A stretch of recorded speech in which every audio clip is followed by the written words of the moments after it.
gone missing. So we are here to get the last whatever they got. Last supper at Kim's. Yeah, last supper at Kim's. Last Chinese supper at Kim's. Kim's, here in Troy, Michigan since 1974, closing for good.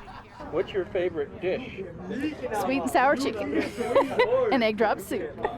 How about you? Almond boneless chicken.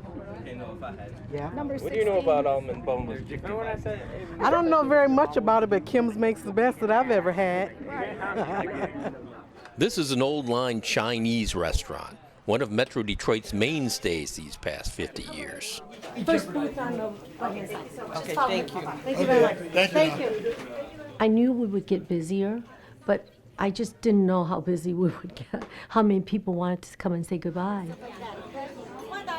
Margaret Yee and her siblings spent their lifetimes building this business, but the next generation of Yees have other career plans. Hi. Oh, now I can give you a hug. At least I have a breathing minute. I know, I felt so bad. Kim's features Cantonese cuisine, you might say Detroit-style Cantonese, with a signature dish, something the next generation Chinese Americans who worked in their parents' restaurants know all about.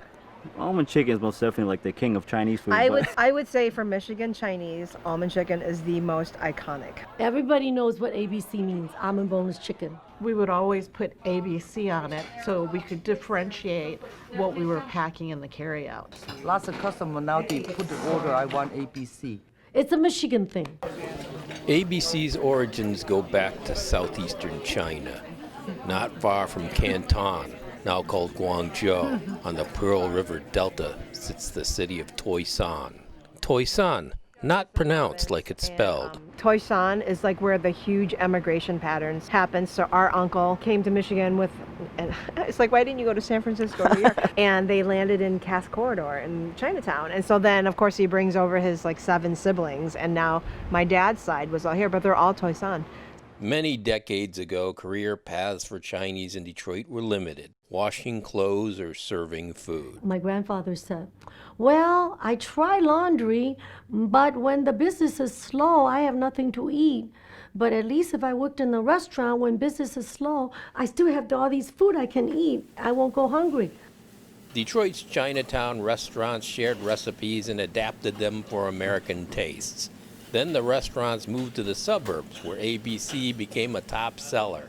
At the Golden Crown in Bloomfield Hills, Connie Lowe has been making it for more than 40 years. The older generation, they live in Michigan, they come out with this. Does anybody know who came up with it first?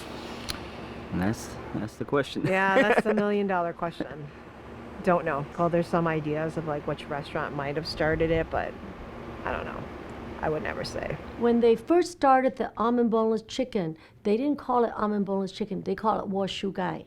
A wasu guy? Yeah, we heard that many of times throughout the years. Yeah. Saying washu gai was a little too hard for a lot of people. And actually, washu doesn't really translate to almond boneless chicken. But looking at the dish, people were able to describe it. And I think that's probably what happened. A simple presentation. No secret ingredients, but a key one, cornstarch, which will help give ABC its crunch. The reason I put a little cornstarch because I want to make sure they absorb all the water so it won't be so watery. Then comes the breading and the frying. So I dip on the breading. I make sure the breading is even. It's all in the technique of frying the chicken and the right temperature, when to bring it out. It's all in the technique. The chopped fried chicken rides on a bed of lettuce. And then we put gravy on top. Then some onions. At the Golden Crown, they used to add slivered almonds until Connie began to worry about customers with nut allergies. Now, no almonds. And no loss for ABC enthusiast Ro Roosh. Now let me demonstrate. This chicken, when you go to open it up, is actually white and soft, and it is not dried out. ABC comes with many dining options. So I always like to put it on my rice so I have the sauce on it. Everybody different. Some people ask Exactly. for more lettuce. Some people say, I don't want no lettuce. I don't put it on top. I always put the rice on the side. So that's two different ways that you can have it. Yeah.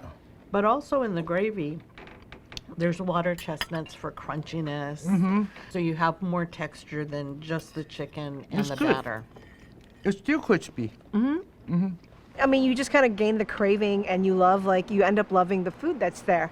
But then your parents tell you, like, that's not real Chinese food. No? How about Chinese American food?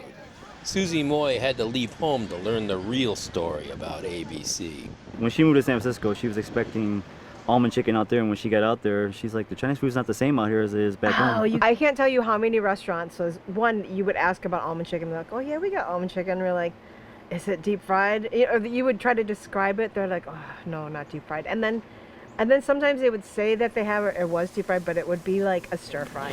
So I have a lot of customers, they move to Chicago, they move to Florida. Whenever I come back to visit, they always have almond chicken because of these, they don't have it anywhere else. Well, it's kind of like Detroit pizza. People really didn't know about Detroit pizza. We had our own pizza. It wasn't just New York or Chicago. Like square pizza and Coney Island hot dogs, our cuisine has been discovered in other places. Almond boneless chicken, you can also find it in Columbus, Ohio. So there is something those Buckeyes love about Michigan after all.